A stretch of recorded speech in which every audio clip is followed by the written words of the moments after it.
So what do we want to do about Meta, which is leading the S&P today? As we said, Disney is a big decliner for the Dow with the announcement of, 13%. The first layoffs, by the way, in that company's history. Brad Gerstner, of course, wrote the letter urging them to tighten their belt, to become leaner and more fit, calls it an important first step. He tweeted that out and also gave me a message suggesting that this is what he said. I'm going to directly quote. This is from Gerstner to me, that you're looking at the tweet. We think the tide is turning and founders are realizing this is not a moment, but a permanent regime change in how they need to think and build their companies. So do you want to react? It's hard for you to react directly to Meta. I actually do want to say something, though. So a lot of these companies, I think the narrative has shifted, and as investors, the feeling about it has shifted. And it's moved from what can the stock do going forward to now what is the company doing to protect margins? So when there's news that the company is doing something to protect margins instead of spend willy-nilly on things into an environment like this, that is rewarded positively in the share price. Well, this is a little much, I think, but still, I think that it's changed, and shareholders want some sort of message that says, okay, we get it.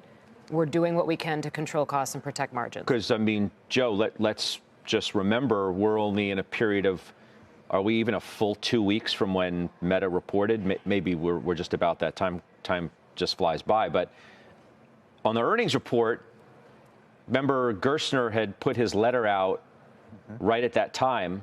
And I think the prevailing thought was that Zuckerberg was basically telling investors, I'm going to do my thing. So I don't really care what you say.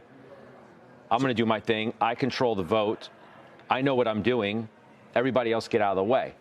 Now, this is, in part, a nod that he's listening to some shareholders, influential and otherwise, but certainly the Brad Gerstners of the world are important to that company. Well, certainly at the time, my response was that I was hopeful that Mark Zuckerberg would listen to what Brad was trying to identify as opportunities for the company.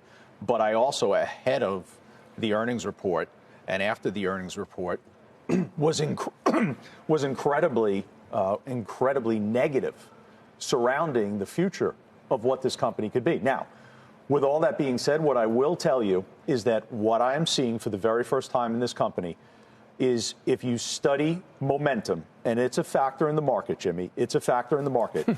For the very first time in 2 years, you have a little bit of a bright green for momentum. So the stock right now is at 103. I could tell you that momentum points this stock more towards 120 to 125.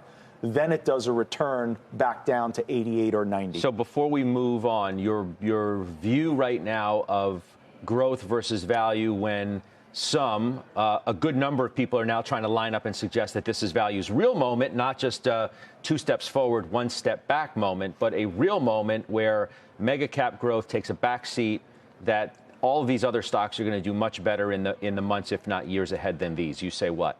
I say the interest rate backdrop supports value. I say that from a valuation perspective, it supports value. I think from an earnings perspective, it supports value. But never in my 33-year career have I seen cash flow, balance sheet strength, and earnings discernibility in the small mid-cap space, which is typically more value-oriented as well. All three of those have underperformed dramatically. I'm not going to buy it just because they've underperformed. But I don't think it's as binary, Scott, that you need to be in growth or value. I think you have to kind of own both a little bit. So GARPy, if you're going to own growth, own GARPy growth. Well, are mega caps growth at a reasonable price, or are they too expensive still? That's where the debate is, though. Well, that they've come down in multiple, but they're still too expensive relative to the market. Let's throw Facebook or Meta into the realm. I sold all of my Facebook in December of 2018 because I didn't like the direction of where the company was going in terms of its product. This company still needs to be held accountable for what's happened the last 3 or 4 years in terms of performance. This is heading in the right direction, and typically that's what value stocks do when you see this type of first move. Now, whether or not Facebook is a value stock, I think it's too early. I think Microsoft and Apple can be more of a GARPy value stock. But I think the true value in the market, Scott, are going to be financials, healthcare, parts of energy, parts of industrials, and maybe some parts of tech. But I think from a sector basis, that's where you're going to get your value. Apple and Microsoft